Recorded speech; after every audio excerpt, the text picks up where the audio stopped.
দ্বন্দ্ব ভয় যত সব হিন্দু মুসলিম খ্রিস্টান,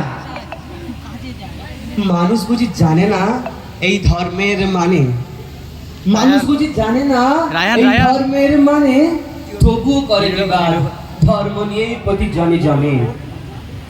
মানুষ বুঝি জানে না এ মানুষের মানে, এখন মানব জাতি বিপর্যস্ত দিশেহারা প্রতিক্ষণে। মানুষের মন থেকে চলে গেছে বিবেক, শ্রদ্ধা, ভালোবাসা, তাই মানুষই করেছে সমাজকে আজ নিরাশা। যখন কোনো ছেলে গুরুজনে হাত তোলে, তা দেখছে মানুষ, বলছে না কিছু।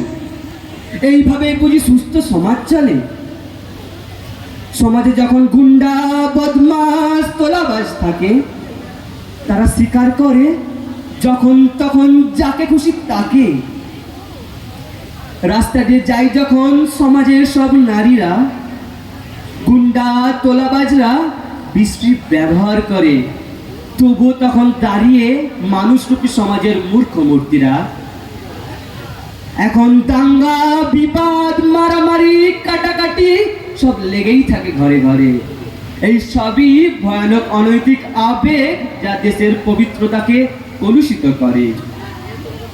এখন যা চলে চলে ভয় দেখিয়ে টাকা কামানো, ভয় দেখিয়ে শিক্ষা নেওয়া, ভয় দেখিয়ে সম্মান নেওয়া, ভয় দেখিয়ে সব কেড়ে নেয় মান, মর্যাদা ও ক্ষমতা। তাই একটি সর্বনাশা ভবিষ্যতের দ্বার প্রান্তে এই আমাদের মানবতা। তাই একটি সর্বনাশা ভবিষ্যতের দ্বার প্রান্তে এই আমাদের মানবতা। আজ সমাজে যেন রাতের বেলায় অন্ধকারে দোলাই দোলনা, আজ সমাজে যেন রাতের বেলায় অন্ধকারে দোলাই দোলনা। কত যে প্রাণ গেছে চলে সেই দোলনা থেকেই পড়ে। এই সত্য কিন্তু সমাজের মানুষটা মানে না। যেখানে আজ উঠেছে যেন রক্তস্নাত জোয়ার, জানি না এখন এটাই কি রাস্তা জীবন পালাবার? মনে হয় জন্মভূমি বুঝি রুক্ষতা, অভদ্রতার প্রতীক। মানুষ এখন রক্ত বয়ে চলে যে রাস্তার, সেই রাস্তারই পথিক। মনে হয় এই জন্মভূমি বুঝি রুক্ষতা, অভদ্রতার প্রতীক। মানুষ এখন রক্ত বয়ে চলে যে রাস্তার, সেই রাস্তার পথিক।